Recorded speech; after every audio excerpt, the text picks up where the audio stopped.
Hi, welcome to my website for W540. My name is Jamie Tracy. You can access my website from the hyperlink jamietracy.weebly.com.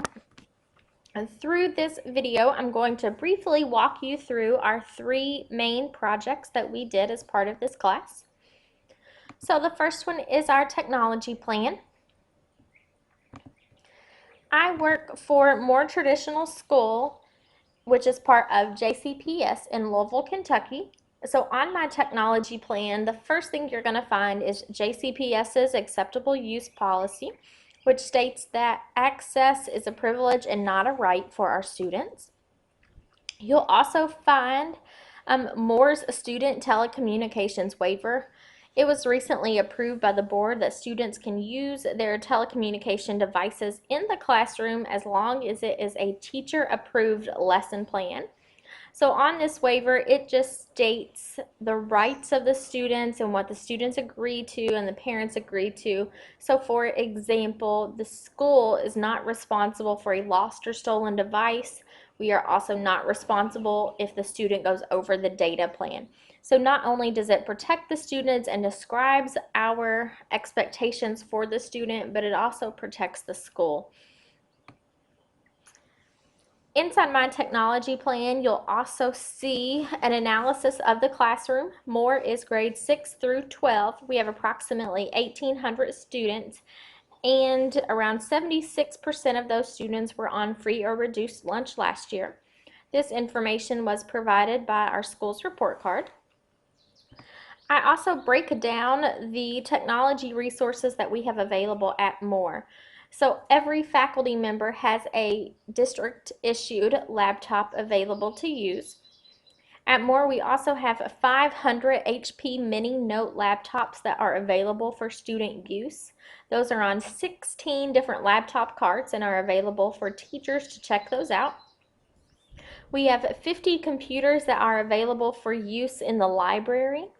And then we also have 7 different computer labs that vary from 8 computers in that computer lab to 30. However, these also serve as classrooms, so those are not available to be reserved. At Moore, we also have 90 iPads that are broken upon 3 different carts for student use. And at Moore, the teachers are very lucky in order to have a black and white printer in every single classroom. Now, some of those don't work and have bit the dust, but for the most part, every teacher has a printer in their classroom. Our STC also provided me with the information that we have 5 color printers. However, out of 5 years, I've never seen a color printer at Moore, so I don't know who's hiding those. At Moore, we also have 12 interactive boards. This includes smart boards and Eno boards. Those 12 boards are in selected math classrooms, special needs or ECE classrooms, and then the career and technical education classrooms. I have a smart board in my classroom, but my other 2 department members do not have smart boards in their classrooms. At Moore, we also have 12 sets of clickers. 8 of those are available to be checked out by any teacher, but then there are 4 sets that are just for CTE teacher use. So for example, I have a clicker set in my classroom and another business teacher has a clicker set in his classroom. And then the other 2 sets are down in the medical magnet. In 2010, our technology committee performed a survey and they asked teachers, would you rather have a document camera or an airliner slate in your classroom?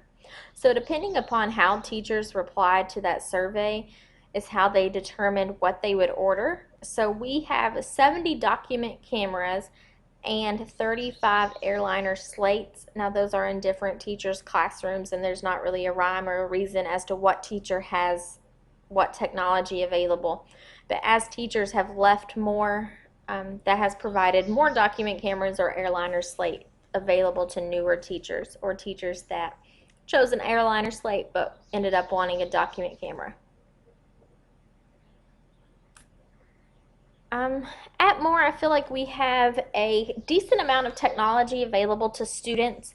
However, I think that it is going to quickly be outdated. So for example, the 500 HP Mini Notes, they have Office 2000 still running on them, and the district has said that they will no longer repair those mini notes. So I have a feeling that over the next couple of years, that 500 is quickly going to dwindle down to around 100 and 100 or 150 computers. The laptops are extremely slow. They take 5 to 10 minutes to log on. So a lot of your instruction time when you check these out are spent just having the students log on to the devices. So I think in that aspect, we really need to improve. I think we could definitely use more smart boards. Since I have a smart board in my classroom, I get to see the benefits of having a smart board available every day. So my recommendation would be that we purchase at least 20 new smart boards. So that was the first project that we did. The second project required that we discuss some professional development things that we participate in. So a couple of things that I do at Moore is I have led a PD on how to implement the clickers within the CTE teachers, as we have 4 sets of clickers to share amongst 7 different teachers. I wanted to make sure that everyone knows how to use the clickers and the best way to manage those. So you can find information on how I manage my clickers. You can also find some information on cool tech tools. Around once a month or once every other month, I send out an email to the faculty members called Cool Technology Tools. And I rate technology tools that I am aware of on a scale of 1 smiley face to 3 smiley faces. And most of these tech tools I've actually learned throughout my classes at IUS. So on this email that I sent out, I give the website, a description of the technology tool, because if you just give teachers a list of websites, the chances of them actually visiting those websites are slim. So I like to give a 1 to 2 sentence description of, hey, this is what this website does, this is how you can use it in your classroom. And I also tell the cost, because some of the tools that I have on the Cool Tech tools do cost. So I like to make teachers aware of what is free and what costs a little bit of money prior to them getting really excited about a technology tool. My main professional development that I included on my PD plan was a professional development that I led after school about PB Works.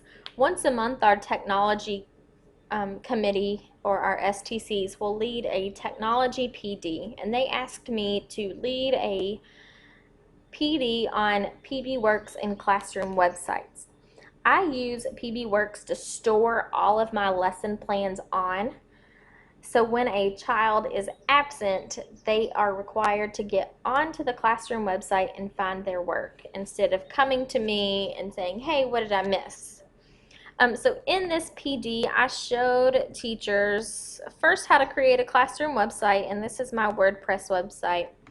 But then I also showed them how to create a PB Works website, and this is how I store all of my lesson plans. So I keep the date, our main focus and learning objectives, our agenda for the day. They're bell ringers, so when they're absent, they can just log on really fast and see what they missed.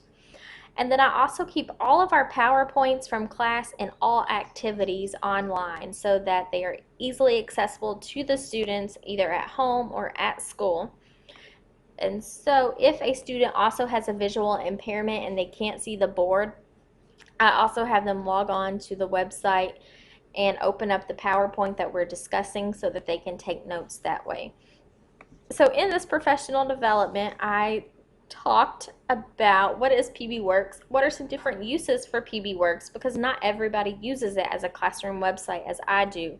They use it as a discussion board or forum or just a way to collaborate with others. So I discussed all of those possible uses, and then I gave them a handout on how to set up a PB Works account, and then I allowed the teachers to have some free time to create their own PB Work site so that I could help them out while we were actually in the professional development. So you can find more information regarding my PB Works professional development and different things that I have done on Pinterest or Edmodo for professional development. Now, the last thing that we had to do in W540 was to create a technology unit plan. So for my unit plan, I used the history of fashion unit. So I used the backwards design lesson plan that we learned in J500 to create my unit. So some of my essential questions that I wanted the kids to answer were who decides fashion trends throughout history? How does a fashion trend become a style? How does the economy depict fashion trends? And how does the government depict fashion trends as well?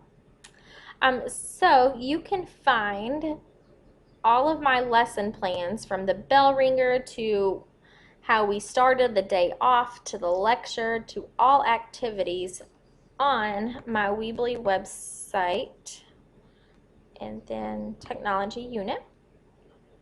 And so that's what I'm looking at now. Oops, where'd it go? So as part of this unit, I did a couple different things to incorporate technology. The first thing I did was give a pre-assessment using the clickers. And then after I lectured a little bit and we had some discussions, I had the students create a timeline over fashion in the United States from the 1960s until the 2000s. So they used Microsoft Excel to create the timeline, and I'll scroll down and show you an example.